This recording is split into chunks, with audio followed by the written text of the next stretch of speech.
just wondering, if you're looking at new ways, what are you aiming for?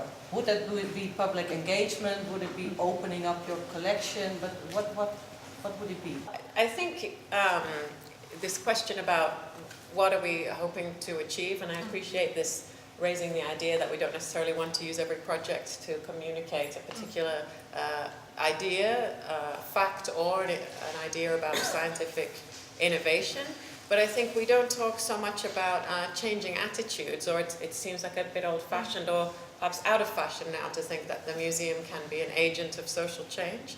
But I'm going to be unapologetic and say that's what I really think is where the Medical Museum could have a great contribution to make, that we could really challenge stigma around disability and disease, around aging. We could help people cope better with the life cycle, the changes of that. We could promote better intergenerational interaction. People could learn from the young and the old together, and I would want the museum to be at the center point of that. And I know that in America that kind of activist use to the museum is something that has been frowned upon, and so some of the work in England about social inclusion and how the museum can participate in that is not something that some museums want to take up. But I just feel like that with the Medical Museum having this broad relevance, that all of us are going to experience illness, aging, temporary disability, if not permanent, that is precisely the place that is just so well situated to address some of these issues and to have a real impact on people's lives. So I apologize if that's not appropriate to this setting. No, I also agree that for the institution itself, those are really important goals, and it's important to think about them more openly and defend them. But I think also what I'm interested in, and what the challenge that art and collaborations with this space and this collections poses to us, is to think through what engagement might mean. Because in a sense it's a word which doesn't point in any directions, right? What does it mean to be engaged with something? It's to be interested, to be close, to be acting with it. But it doesn't necessarily mean to feel more positively or feel more negatively or learn anything more. And I think it's often a word which is used to disguise a lack of decision about what it is you want to happen.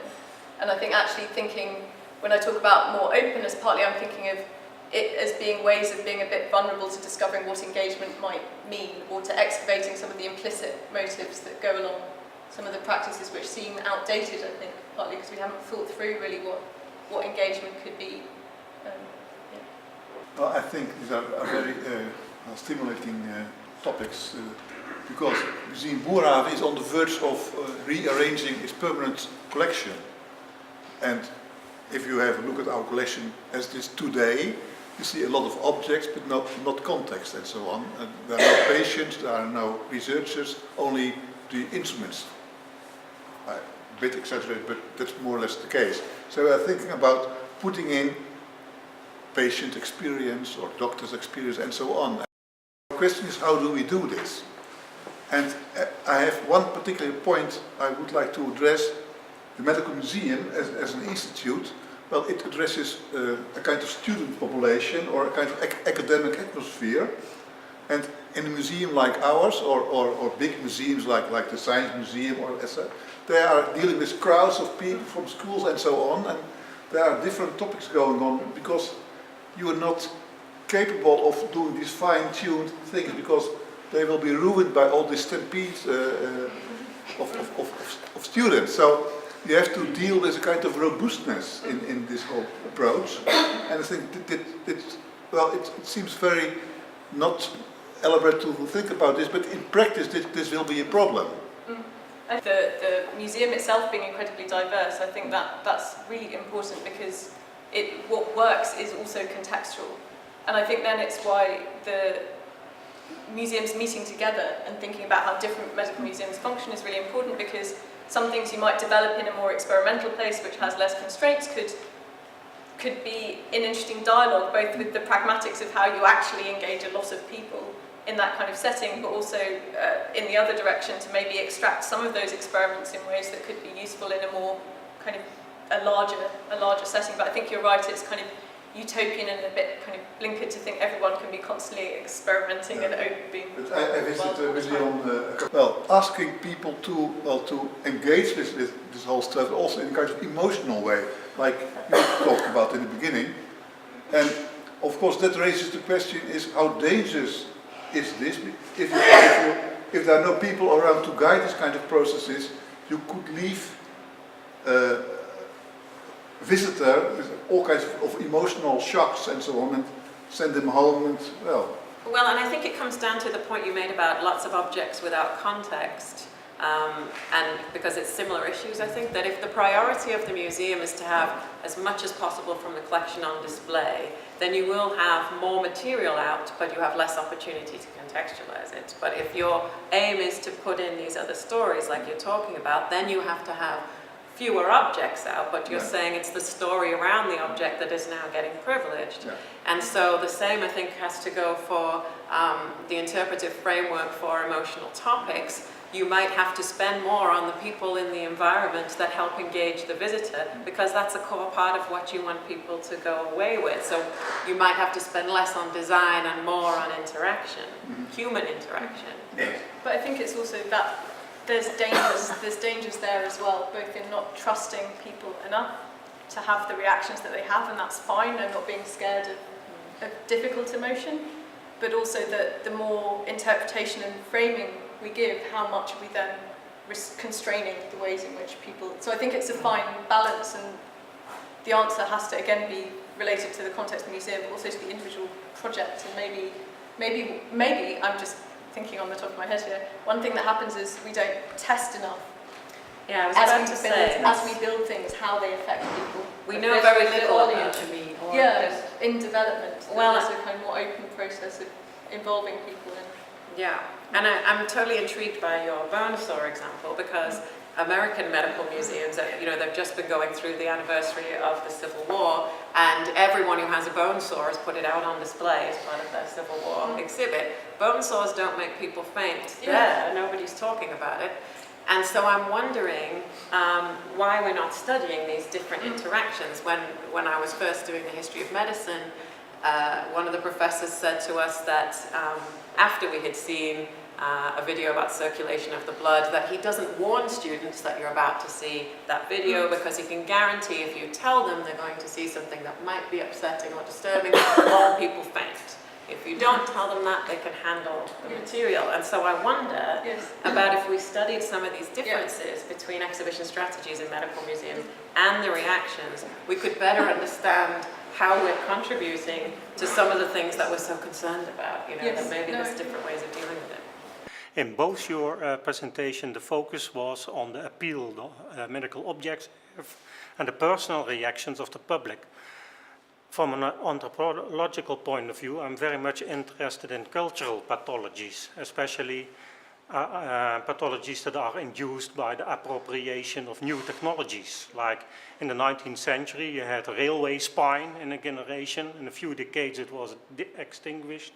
Nowadays, we have RSI, multiple personality syndrome, whiplash, and so on.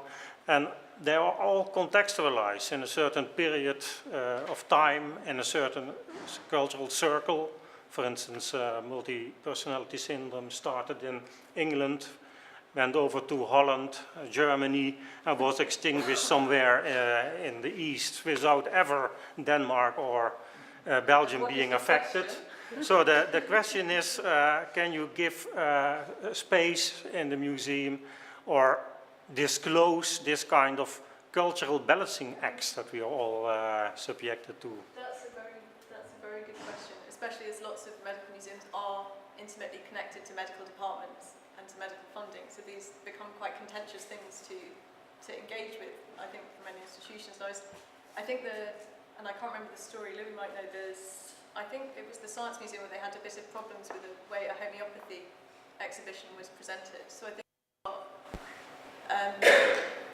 I don't think it's something that I would be scared of addressing. But again, I come from a very particular context. We're a university museum, not a public institution in the same way that larger places are. So,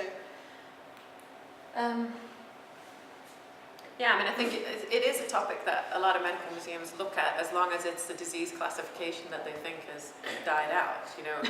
If it's hysteria, and it can be put in a historical context, then that's something I think that museums do quite well. But tracing how that's an ongoing process, that one illness is not experienced the same way in different places or in different times, if that's something that, and of course it does relate to what's going on today, and it should be, that's harder, I think, particularly for institutions that have a close relationship with the medical school, or have an audience of medical professionals as well as a wider general public. There's more compromises that need to be made. And I think maybe, and this, I'm not presenting this as a way to make any answers, but I was just thinking about visiting, again, the British Museum, and that anthropological exhibitions might be an interesting thing to place into dialogue with that question, like when you talk about they believed that X happened or X happened, right? Whose voice do you use to talk about reality? I think that's the challenge. And then it's partly, I think inevitably that is partly a text issue.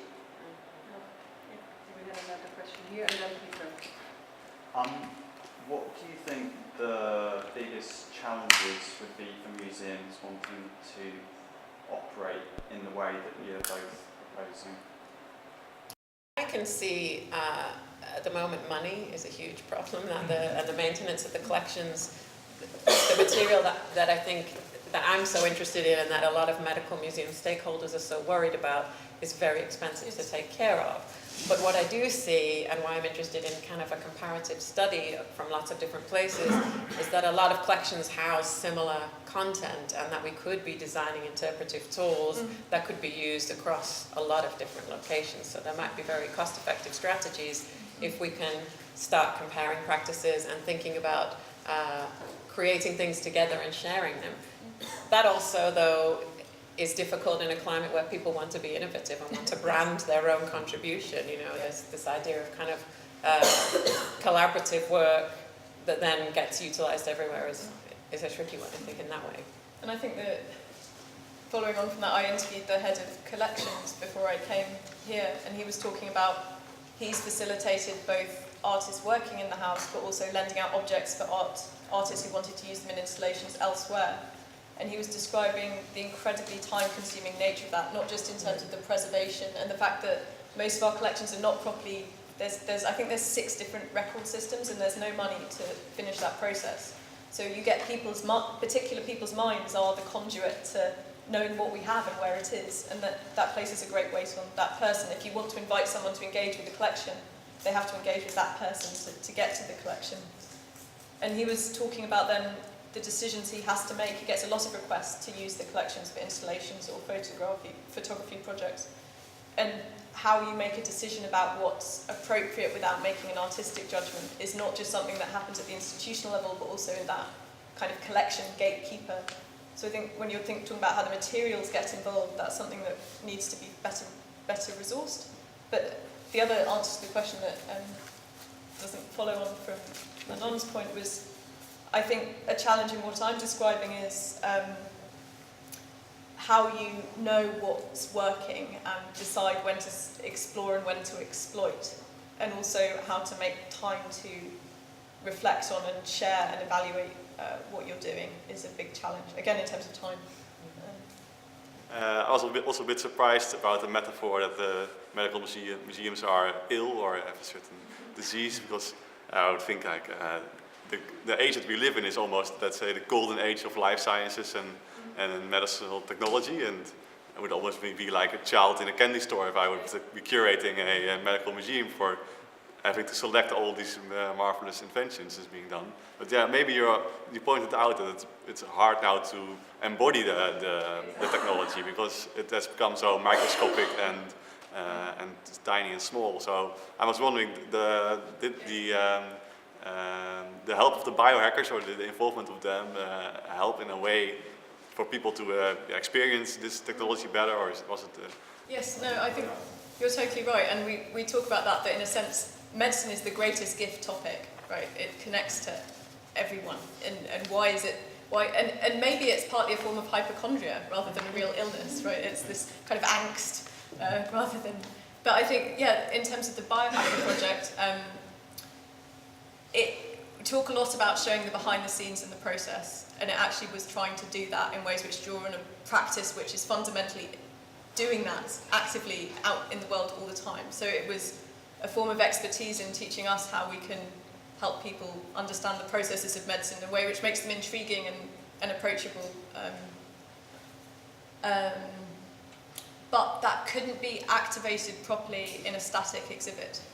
And that was a big challenge for us because of FAR regulations and various things. We couldn't have 24-hour access and let people play as come and go and have a proper hackerspace. We had to have a lab installation, which was then a site for events where people could come and try their hands.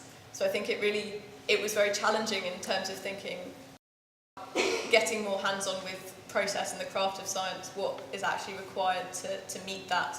And then I guess you could raise the question of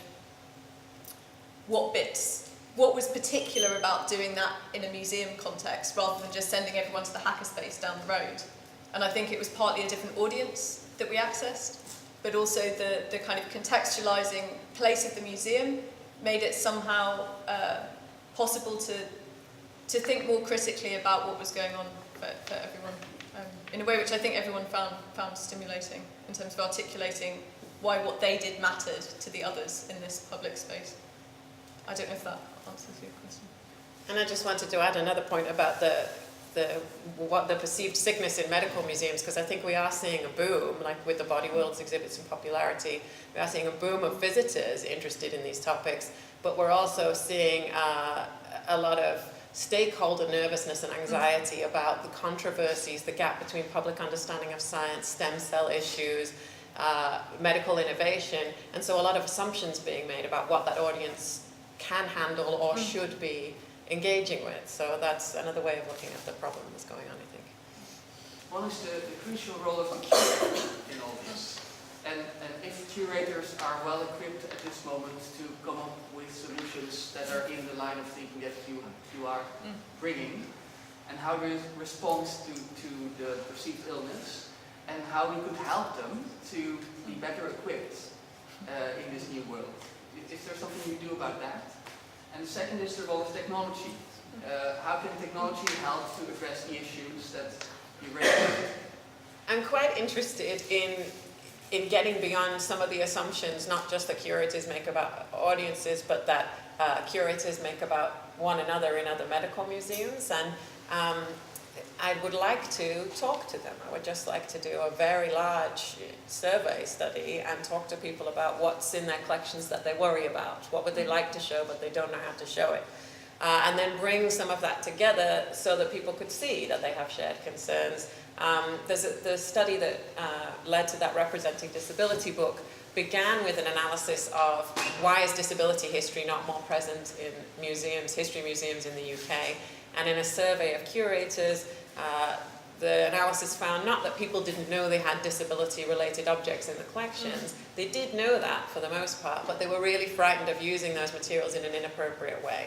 And so once that bit had been uncovered and a shared discomfort with using it, wanting to use it but not knowing how to was revealed, then work could take place to kind of create that whatever scaffolding they needed to do it. So I think it's that kind of, maybe it's just a simple modeling of that same approach, uncovering some of these anxieties and assumptions, and also looking at places where there have been perhaps different strategies or a different result to the one predicted or anticipated in one locality and comparing them, And maybe more projects which are more from the bottom up interested in engaging with those difficult topics, like community-based projects or participatory projects which start from a point of how can we deal with an issue like disability, and then putting them into the more traditional museum that's not used to feeling comfortable with that as a kind of matchmaking support to network.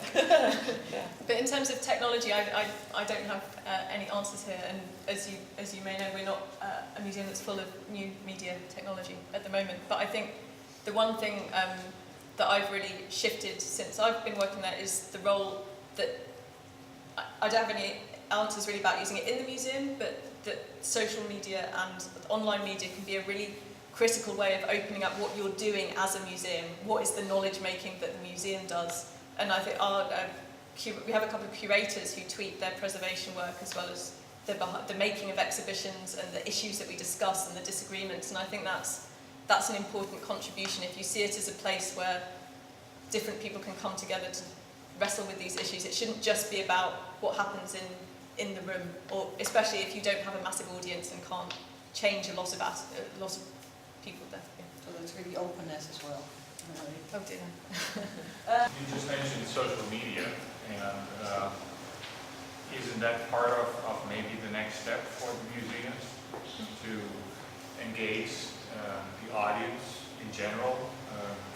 Right now it's most likely very focused to only a certain group.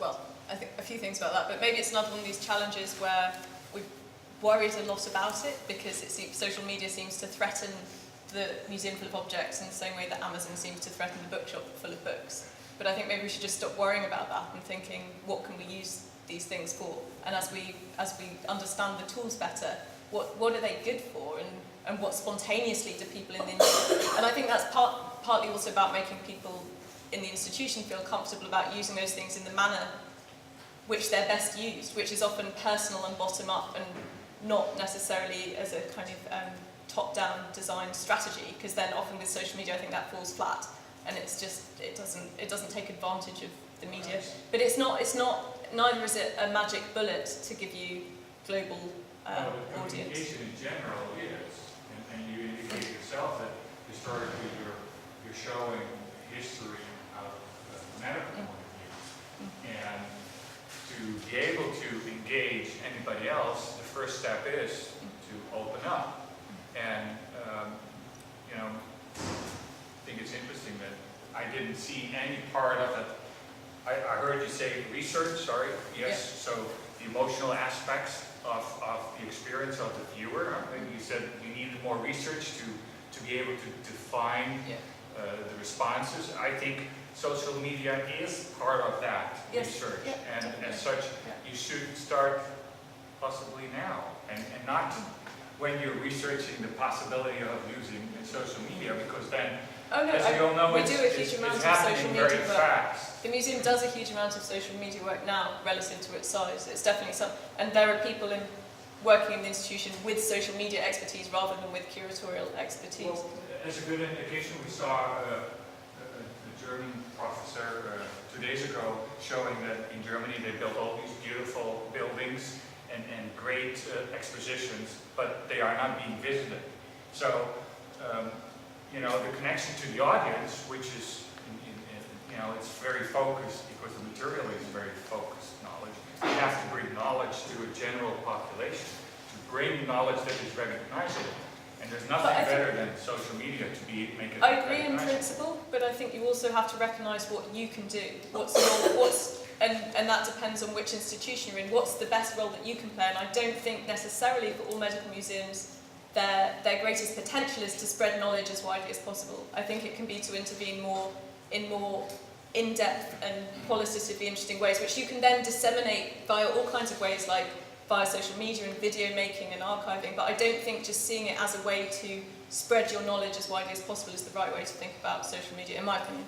Well, and just to look at it from the other direction, you know, I talked about, just briefly about Flickr and all of these sites where there's a lot of people already interacting on social media with medical collections who are constantly visiting medical museums, sharing things amongst themselves.